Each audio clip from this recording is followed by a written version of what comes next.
ఉంది. All the best. ఇంకెన్ని రోజులు ఉంటారమ్మా ఇక్కడ? మేము మొత్తం ఇక్కడే ఉంటామండి. సార్ కోసం వచ్చేసాం. ఎలక్షన్ అయ్యే వరకు ఈ ఊళ్ళో మీరు ఎల్లగొట్టినా కూడా వెళ్ళం, మేము ఇక్కడే ఉంటాం.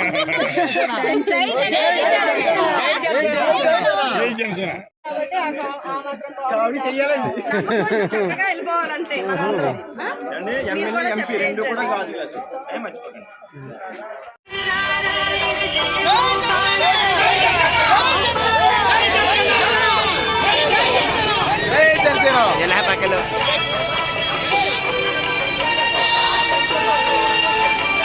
అది వేస్ట్ గాడికి వేయకండి.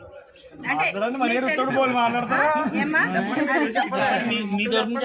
పనికిరా అని వాళ్ళకి ఓటేసి ఆ ఓటుకున్న విలువ తీసుకోకుండా ఇలాంటి గొప్ప మనుషులకి వేస్తే కనుక దానికి విలువ ఉంటుంది, వాళ్ళకి బంగారు భవిష్యత్తు ఉంటుంది. చాలా విలువైంది. ఈ వీడియో కనుక మీకు నచ్చినట్లయితే లైక్ చేయండి, షేర్ చేయండి, సబ్స్క్రైబ్ కండి. చూస్తూనే ఉండండి వన్ వే న్యూస్.